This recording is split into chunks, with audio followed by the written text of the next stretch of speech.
Bonjour à tous et bienvenue. Faut-il en sacrifier un des Galactiques du Real Madrid? C'est une question qui revient de plus en plus du côté des mérengues ces dernières semaines. Le quatuor offensif, Vinicius, Mbappé, Rodrigo et Bellingham, peut-il fonctionner à terme au Real Madrid? Alors que le Real Madrid vient de se qualifier difficilement pour les quarts de finale de la Ligue des Champions, les supporters et observateurs de la Casablanca commencent à se demander si les quatre joueurs de devant, Vinicius, Mbappé, Rodrigo et Bellingham, sont compatibles, ne serait-ce qu'à moyen terme.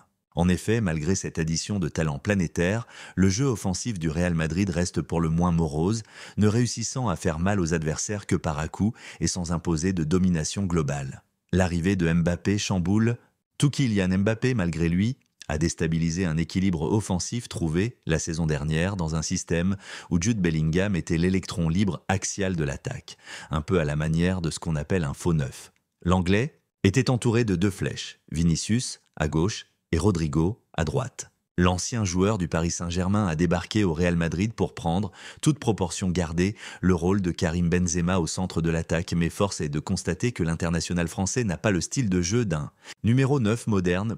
C'est pourquoi on le retrouve souvent déporté sur le côté gauche ou le côté droit, ce qui peut créer des embouteillages sachant que ces deux ailes sont déjà bien occupées par les Brésiliens. En revanche, l'attaquant français a tout de même montré qu'il pouvait être redoutable dans la profondeur du jeu et qu'il était capable de finir les actions à la manière d'un grand buteur. La faible connexion, Vinicius-Mbappé autre problème, de l'attaque madrilène, le manque de lien footballistique entre Vinicius et Mbappé. Les deux joueurs, qui semblent de pourtant avoir envie de former un duo légendaire, ne combinent que très rarement sur le front de l'attaque et réalisent souvent des courses similaires. Ils se retrouvent parfois à se marcher dessus sur l'aile gauche, qui est leur poste préférentiel commun. Cette tendance soulève un problème plus profond. Vinicius, Mbappé et Rodrigo sont tous les trois des joueurs offensifs dont le poste de prédilection est ailier gauche. Or, tout le monde ne peut pas jouer au même poste. Il y a des bruits de couloir qui vont même jusqu'à dire que le Real devra se séparer d'un des quatre galactiques pour parvenir à trouver une véritable alchimie offensive.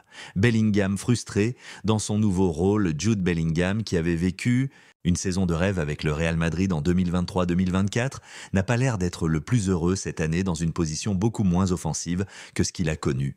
L'international anglais avait parfaitement endossé le costume de buteur la saison passée, qui est maintenant la propriété de Kylian Mbappé. Durant ces derniers matchs, Jude Bellingham est apparu en colère, notamment contre le manque d'efforts fourni par Vinicius et Mbappé dans l'aspect défensif. L'international anglais réalise un travail de l'ombre, hélas peu mis en avant dans le football d'aujourd'hui. Son volume de jeu, la répétition de courses intensives, la quantité de ballons récupérés et de duels gagnés commencent à user physiquement et mentalement le milieu de terrain de 21 ans. Un Rodrigo qui se sent moins considéré, il nie, à pas que Jude Bellingham qui semble souffrir du nouveau visage du Real Madrid. Effectivement, de son côté, Rodrigo ne se sent pas reconnu à sa juste valeur au sein du club mérengue. Lorsque les médias parlent du talent offensif de la Casablanca, ils aiment utiliser l'acronyme BMV, Bellingham, Mbappé et Vinicius, dont Rodrigo ne fait pas partie, à sa grande déception, lui qui a tant prouvé depuis qu'il est arrivé en 2019. Elle est aussi celui que Carlo Ancelotti sort systématiquement en premier,